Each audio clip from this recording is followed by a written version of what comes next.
President Donald Trump has again ordered lethal military action, this time against a small, what's been claimed as a small drug boat in the Caribbean Sea, not far off the Venezuelan coast. And as you can see from the released video here from the United States, this is claimed to have been something that the U.S. says was confirmed to have been a Tren de Aragua boat running drugs, which allegedly were going to eventually end up in the United States. What we know so far is what's being reported anyway, is that the U.S. and we saw President Trump officially confirmed it yesterday that the boat was destroyed. It was in international waters, so it was not in Venezuelan territorial waters. 11 people were reported to have been killed, and the U.S. claimed that they have positive identification that it was specifically Tren de Aragua, who the U.S. has declared as a terrorist organization. Now, there are a lot of questions here, both with the actual boat itself, what has been attacked and destroyed, what they were doing, why we were doing it, what the legal basis is, and where this is going next. Probably the biggest question is, and what? That's one of the questions I ask on nearly everything that we do all the time, and the answer is disturbingly absent. So far, no one's talking much about it at all. Let me show you, though, what they are saying. First of all, this is when President Trump from the Oval Office yesterday made the announcement. We just, over the last few minutes, literally shot out a boat, a drug-carrying boat, a lot of drugs in that boat. And you'll be seeing that, and you'll be reading about that. It just happened moments ago, and our great general, head of the Joint Chiefs of Staff, who's been so incredible, including what took place in Iran, knocking out potential nuclear power for a long time to come. I think within a month they would have had it if we didn't do what we did. But he gave us a little bit of a briefing, and you'll see. And there's more where that came from. We have a lot of drugs pouring into our country, coming in for a long time. And we just, these came out of Venezuela and coming out very heavily from Venezuela. A lot of things are coming out of Venezuela. So we took it out, and you'll get to see that. You know, interesting about this claim that's, coming out of Venezuela. A lot of stuff comes out of Venezuela. According to most of the reports I've been able to find out and did some digging since this happened, the vast majority of any drugs are transiting through Venezuela. They apparently are not the primary source of it. They're a conduit, and primary conduit in the air. Apparently there's a significant air transport, and use it as a hub because of their closeness and the porousness of the border with Colombia, with the corrupt police that are there. Apparently it's in some places just considered an open corruption, etc. The Venezuelan government has long been trying sort of to inhibit that, but we know how the cartels work in that part of the world. So it has continued to be a conduit. But the question is, what would you want to do about that? And why are you going to go through with that one conduit when there are obviously quite a number of others, and all kinds of other drug are originating in other Latin and South American countries? Why just go after this one, and how is that going to stop it? And especially you're talking about hitting one boat, and even take a look at that boat by itself. Gary, if you can put that back up there. Some questions here. First of all, this is a really small boat. This is almost like just an outboard motorboat, a little dinghy, you can call it. And you can see in this, where Gary has frozen it right here, it's hard to pick out all the people, but they said there were 11 of them. Some of those white spots there are, this appears to be a thermal image. And so those white spots typically are human bodies because they're giving off heat, which is picked up by the thermal imagery.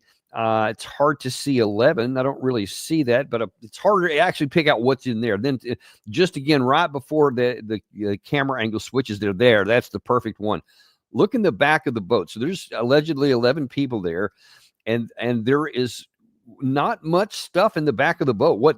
I don't know if that's luggage, if it's drugs. If it is, it's not very many. One would certainly reasonably ask, if this is a drug run, why do you have a boat of this size packed mostly with people and only a handful of other items? And I don't know what those are. I mean, we claim that we have positive identification that this was Tren de Aragua, that they were moving drugs, etc. That's all we have. That's the only information that we're given. And what is this one boat going to do? What is balking out a boat here? And why did we start with this one? And what's to come? Now, there was a part of that answer of it's sort of answered by the Secretary of State, Marco Rubio, also yesterday when he said this. The president is going to be on offense against drug cartels and drug trafficking in the United States. It destabilizes not just the country, but the entire Caribbean basin. These particular drugs were probably headed to Trinidad or some other country in the Caribbean, at which point they just contribute to the instability these countries are facing. So the president's been very clear that he's going to use the full power of America, the full might of the United States, to take on and eradicate these drug cartels, no matter where they're operating from and no matter how long they've been able to act with impunity. Those days are over. So again, you have one pretty small boat with whatever was in it. There wasn't much of it. And he said probably this was heading to Trinidad. Sounds to me like he doesn't really know. So instead of confirming that, yeah, we knew what this was, where it came from and where it was going, it sounds more like he's going, I don't know, maybe they were. And look, he was, that was what he said on that clip right there in the Washington Post this morning, is reporting further something that Rubio has said. And it sounds to me more like he's trying to lobby for the new Secretary of War position rather than Secretary of State. According to the Washington Post, Rubio told reporters Tuesday that the Trump administration was adopting a war footing against drug cartels and wouldn't be satisfied with incremental seizures of drugs by law enforcement officers. We are going to wage combat, Rubio said, against drug cartels that are flooding American streets and killing Americans. That was in the Washington Post yesterday. So, okay, you're tired of these incremental seizures of drugs, and then here you put this video out of a tiny little boat that obviously had hardly anything. That's almost the definition of incremental. And you know, we have to ask the question here, what is the strategy? What is your intent? What is the objective that you're trying to reach? Because you use these big splashy claims and these big words and, you know, bold threats. You know, we're going to war footing. We're tired of this incremental stuff. We're going to shut down this stuff. And look, I mean, I'm all for stopping drugs, illegal drugs from coming to the United States. It's a blight on our country. Now, as I've argued many times, we also simultaneously have to do whatever we can inside our borders to get rid of the demand and to help people get off of these illegal drugs and to do whatever we can to create a situation where people don't want to do drugs. It's a mammoth problem. It's a huge, difficult task that I don't in any way underestimate. But if you're not even going to address the demand side, then just going after the supply side is absurd, because as long as that demand stays unchecked and wide open, then you will find people that are willing to bring those drugs in because there's so much money to be made. It's just simple economics on top of the immorality of it, but it's supply and demand. You're going to have it. And we're not even looking at that part of it. We just want to have this. But let's just look at that part of it, though. Even if you want to get at the supply side of this, what is your objective? Is it to take whatever the total number is of I don't know, kilos per year that come into the United States that's estimated, whatever, we're going to cut it by 2/3, whatever the number is. I don't know. But that's what I need to know. They need to be telling us that. What is the objective? We're going to cut it down by 70%, whatever, pick a number, but pick a number. Do tell us something instead of just saying, we're tired of this. Okay, fine. We're tired of it. I'm tired of it too. What are you going to do about it? And how is this action here going to contribute to American national security and to cut down the illicit drugs to save American lives, so fewer people die of these drugs that happens on a daily basis? What are the resources necessary to accomplish this? How will you sustain this over time? And what is the legal basis of this? I mean, that's a question I want to ask right off the top. Nobody seems to be concerned about that. There are very few that are asking the question. I just did a quick perusal of the news this morning. There's a few outlets that are asking it, but not very many. Most people don't seem to be concerned about the legality of it anymore. Yeah, President Trump does it all the time. Same issue which he mentioned in his remarks a second ago there, back to the Iran situation. There was no legal basis for that either. America wasn't under threat. America had not been attacked by Iran. They were not threatening to attack the United States. They had broken no laws. They had broken no international laws. Only we didn't want them to have a nuclear weapons program, which, according to our intelligence, they weren't going after anyway, but we just attacked and destroyed, a lot of these sites, risking a war.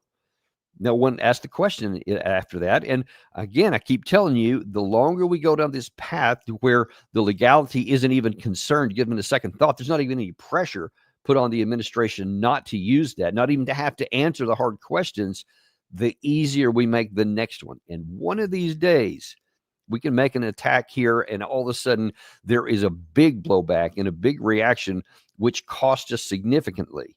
That's the reason that we have that law in the first place, because the framers of the Constitution took the powers away from the chief executive and put it in the hands of the legislature. They wanted it to be hard to use lethal military power to get into wars. They wanted it. That was a design feature, not a flaw. That was part of what we were doing, because they had seen firsthand in the world of the day that was done, to where a monarch or a powerful chief executive who had the military at his whim could get into all kinds of wars. And now then we're further getting into that situation now. This is a small one here, but it's a continuing, just another chink in the armor and another step down a path that could one day see us get into a real war. And then there's also the moral issue of it. I mean, we blew up this boat and killed these people. We're told, we have certainty that it was Tren de Aragua terrorists and that they were running drugs that were going to end up in America. We're provided no information. We're provided no evidence, so we don't know. We just have to take them at their word. And you'll forgive me for being a little bit skeptical of that. Sometimes, too many times we have seen in the past that when the information is unearthed or uncovered later on, that the official statements of the government can turn out to be completely false. And we were led astray, and we were just outright lied to. So I don't know if that's the case here or not. It could be as true as the day is long, or it could be no truth at all. They could have just picked some random boat and blown it up. I have no idea. And we're left only with taking the government at its word here. But even let's set that aside for the moment. What are you going to do? I mean, we have whatever, I think it's 8 warships in the area now, to include a Marine amphibious unit. What are they going to do? How long are they going to stay? How many boats are they going to attack? How many boats are there? What do we think is the number of illegal boat seizures like this? I mean, that was one tiny dinghy. I mean, you see, that's just not even, you can't even measure that in terms of percentage, how tiny of a 1% that may be of the amount of drugs that are allegedly coming in, because there's a massive amount of them. So what are you going to do? Is this a permanent thing? Are you going to station these ships there? Is there going to be a rotation? I mean, these are destroyers, folks. Most of these ships are destroyers, like something you use that has a lot of missiles involved with it.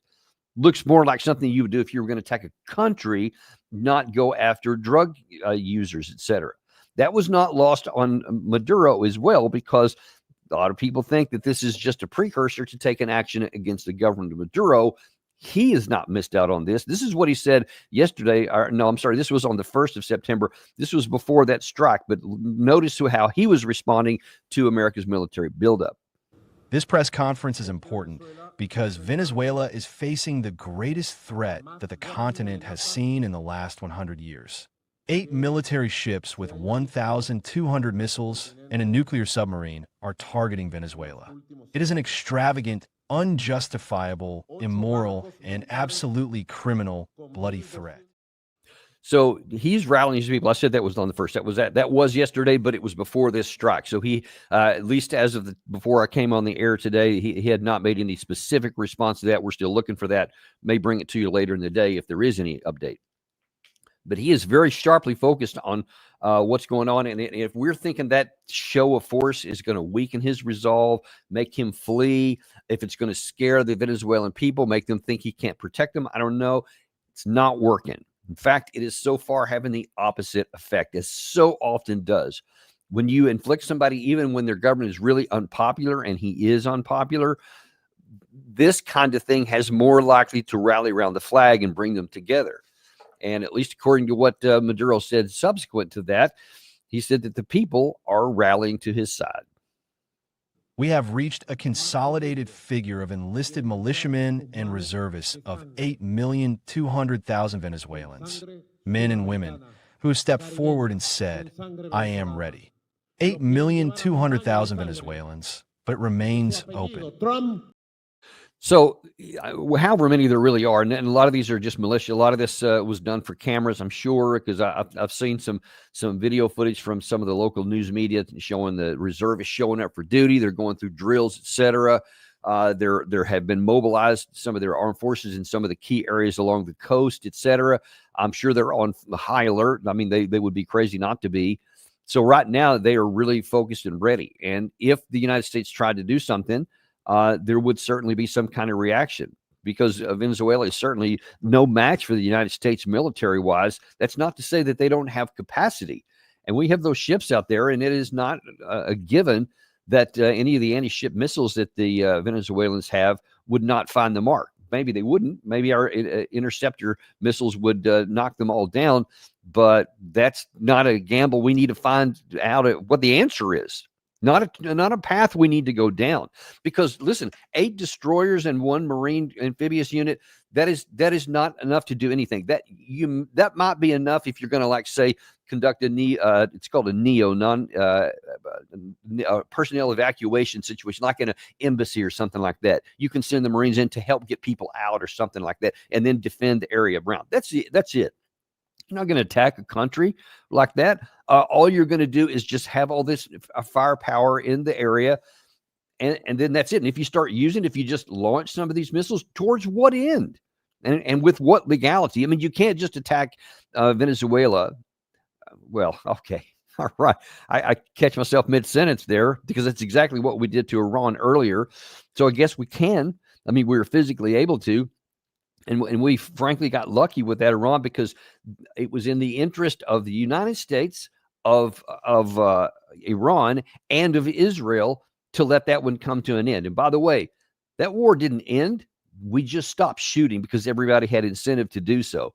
It was really expensive for us for all of these offensive and defensive missiles that we have. We used a bunch of them. Missiles that we can't replace very fast. The Israeli side, in their 12 days of fighting, used a huge amount of air missiles and used a lot of air sorties and put a lot of miles on and hours on their jets, etc. And they were taking huge strikes within their country, and they couldn't sustain that. In Iran, for its part, also suffered substantial damage, and they also couldn't sustain that long term. So it was in everybody's interest to have a ceasefire. So they kind of stopped shooting. None of the conditions have been met that led to the conflict. No circumstances have changed at all. They just stopped fighting, which means anytime it could kick back up. Anytime one side feels like they have sufficiently recovered, they can just restart this. I mean, that's just where it is. And when you do something like what we did when Trump ordered that strike against their nuclear facilities, you just have to hope that it stops there, because it may not. And this one here is even worse in many respects, because you don't even have a so-called nuclear arsenal to go after. So that was a pretty specific target and a capability. When you're talking about drug situation, when you're talking about, stop the flow of drugs, it is a countrywide thing. And clearly, whatever the corrupt officials in Venezuela may play a role in facilitating this stuff, they're a fraction of the problem. You do have a whole host of drug cartels that are operating in the area. Are you going to use the United States conventional military to go after? I mean, how would you even do that? I mean, it's a disbanded, kind of uncoordinated or unconnected band of groups that are intentionally isolated. So if you take out one, you don't take out another, et cetera. It's not an easy thing to go up. Just not uniformed men to go after. We played this before. I've personally observed it in both Iraq and Afghanistan. Not a path you want to try to go down to even identify who is a Tren de Aragua guy and who's just a farmer out doing his job and just a guy who happens to be on the street. You can't do that. It's a fool's errand that can only cause more harm. But the problem is, we don't know what we're doing. We don't know where this is going. This is becoming a hallmark of the Trump administration, to not think something through and take action first. And who can forget that? Just to kind of put this in context here, remember back in March when President Trump and Secretary of Defense at this moment, Pete Hegseth, came out and said, you know what? We are going to shut down the Houthis. I'm tired of them shooting at ships in the Red Sea. We're going to fix that problem. Here's what they said, I think on the 15th of March. The Houthis have waged an unrelenting campaign of piracy, violence, and terrorism against American ships, aircraft, and drones. Your attacks must stop starting today. And if they don't, hell will rain down upon you like nothing you have ever seen before. I want to be very clear. This campaign is about freedom of navigation and restoring deterrence. The minute the Houthis say, we'll stop shooting at your ships, we'll stop shooting at your drones, this campaign will end. But until then, it will be unrelenting. That kind of looked like Rubio in his incarnation that I showed you at the top of this show here. Yeah, we're going to really go after them, and we are unrelenting and all that, right? How long did that last? About a couple of months. Because in May, Trump just out from nowhere just announced the deal to stop bombing the Houthis. Now, that was a product of actually a rational decision, because we were spending billions of dollars of ordnance to intercept a lot of these cheap drones that the Houthis were firing, or some of their missiles that they were firing, to try to intercept those. And it was a huge thing. You had aircraft carrier strike groups in the area. I mean, it was really expensive, and you're not going to stop the problem. I mean, I said this so many times.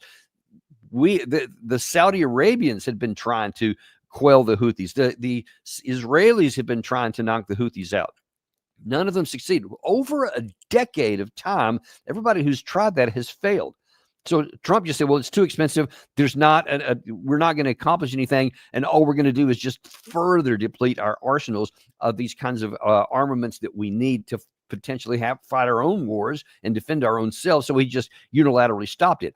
But, to Hegseth's comment there that this is going to go on until they stop, well, they never stopped. They stopped shooting at us. They were smart. And they said, okay, tell you what, we'll not shoot at you. You don't shoot at us. Everything's cool. But we're going to keep doing it against other targets, which they continue to do as recently as yesterday.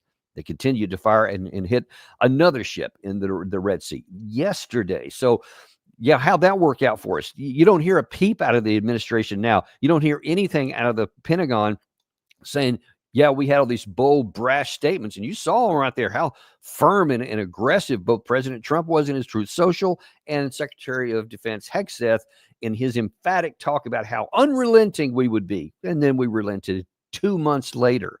And that again continues a pattern. We saw that in this Doge thing when they first came into office, and they were going to, bring accountability to the government. They were going to make it efficient and all this kind of stuff. And then they ended up gutting entire portions of our federal government. Talking at State Department, really nobody's left out of this. And I happen to know some of what happened at the National Institutes of Health and how they came in and just fired whole bands and categories of people, only to have to figure out later that, oh snap, we actually need those people to try to bring them back. And in the meantime, there's been massive disruption of the organization itself, devastating the lives of many people. Some got their jobs back, some didn't. They're still trying to figure out how they need to redo their whole organization with whatever's left to actually continue to do the mission. And I saw, I think just day before yesterday, that the State Department has the same issue. They got rid of all kinds of people. Now they're bringing them back. And some of the insiders are saying this is the definition of the most inefficient thing that could have happened. What should have happened is, and by the way, the government is bloated. It does need to be reformed. There are efficiencies to gain, but a coherent thing would have been to say, okay, what is the scale of the problem first? Let's come into office and let's first do an analysis. Spend some period of time doing it, maybe a year, and saying, all right, we've identified these things. Here's these requirements here. This really isn't a requirement anymore. And then this we've analyzed and we've seen we can actually get rid of this whole section here. This department here, maybe it needs a third of what it has, and it can still perform its function. And then you roll out a plan that's coherent, that's well coordinated, that people understand what's going to happen. You give them time to react. You take care of the people. You give them some kind of parachute to help them land in something else, or at least to tide them over so they have time to find some kind of new work, etc. And then then you start making the cuts and implementing the changes. And now then you have a more efficient and coordinated agency that doesn't cost as much and does the job better. That's what should have happened. But instead, they didn't give any thought to any of that. They just started slashing and burning first, and then picking through the wreckage and trying to rebuild it. And now they're trying to cobble together a bunch of the broken pieces, and there's nothing but chaos. Same kind of situation, I think, is playing out right now in District of Columbia. So President Trump claims, we've created a crime-free zone. All I had to do was just step in, bring in the National Guard, and now all of a sudden there's no more crime. It's a crime-free. People can go to restaurants and not have to worry about it. They can go to the train station at Union Station, and now then they're safe. I've lived in D.C. for a good portion of my adult life. I've never had a problem going to the train station in the District of Columbia, at the Union Station. Lots of shops there. I have never been accosted. There's been some homeless out in the front. That's a separate issue. That's not a crime issue. But in terms of crime, you can go almost anywhere in the National Mall area, et cetera. That's always been safe. It's been the other areas of D.C., like Southeast D.C., et cetera, where there are some serious, serious crimes. That doesn't seem to have been affected. In fact, hardly any pictures you've seen, I literally have not seen any, from that part of the crime-ridden parts of D.C., where they've sent the National Guard or whatever. I've only seen them in the areas where it was already safe. But that's what we're claiming. Of course, Trump claims that it's been crime-free. Well, turns out the numbers aren't quite crime-free. As it turns out, in the last 1 week, there have been 442 crimes committed in the District of Columbia. 50 of them were violent crimes. 250 of them were thefts. There's been hardly any change at all. So there has been a reduction in the number of murders. I think there's been one in the past week or so, certainly less than there had been in the first, because it was very much a high. We don't know yet why that is, and let's give it some more time. But then, see, even there, the question is, what is the objective here? How can this be sustained? If it's because you had the National Guard patrolling out in the open everywhere, are they going to stay forever? How does this turn into a continual safe city that you're going to keep there? He's talking about exporting the model to Chicago. He's just blatantly trying to just gin up every day and talk about all the problems in Chicago, in New York, in Baltimore. He keeps mentioning those cities. And he said, we want to export it there and make it safe. Okay, I want them to be safe too. I've been to Baltimore, and I don't always feel safe depending on where I go there. I'd love for it to be safe. For the people who live there, they deserve to have a safe community where they can live without having to worry about violent crime, for crying out loud. But what are you going to do? Just put a bunch of uniformed, military uniform people just patrolling the streets? How can you sustain that? We're not going to get to a stage where we militarize our cities. It's not only is it not going to happen, how would you do it? How would you physically pay for it? People sign up for the military to defend the country. They don't sign up to the military to be policemen. They got policemen for that.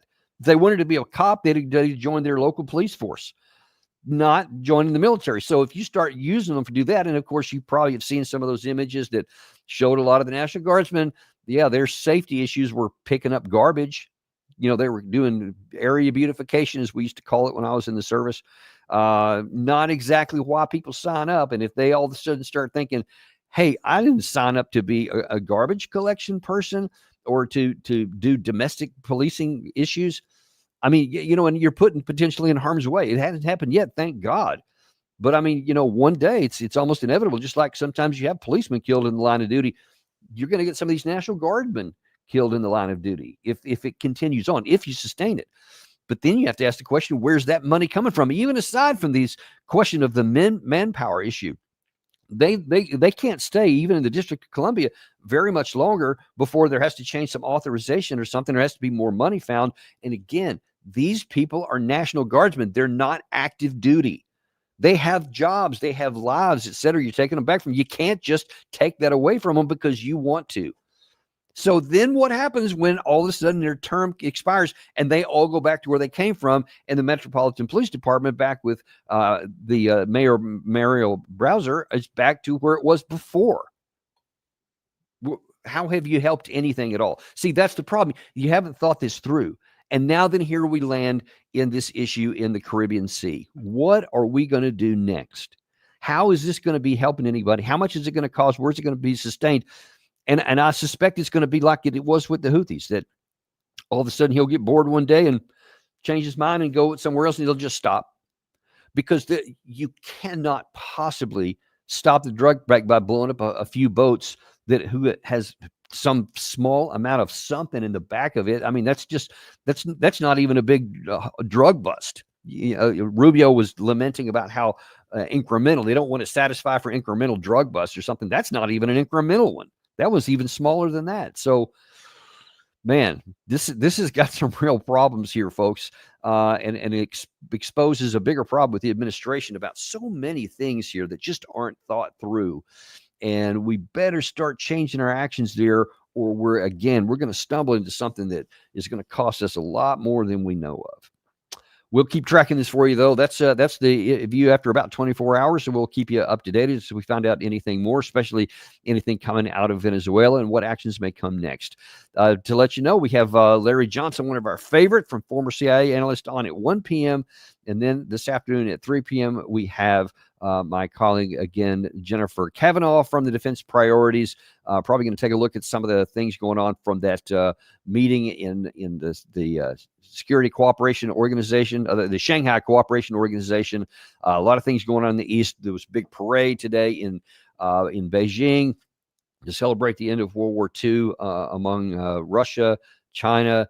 You had the Iranian leader was there. Kim Jong-un was there. Lots of things that had never happened. Kim Jong-un, the leader of North Korea, had not been in an official capacity in Beijing like that since 1959. So a lot to unpack there. A lot of things to happen the rest of this day. We'll keep you on top of it all, folks. See you then on the Daniel Davis Deep Dive.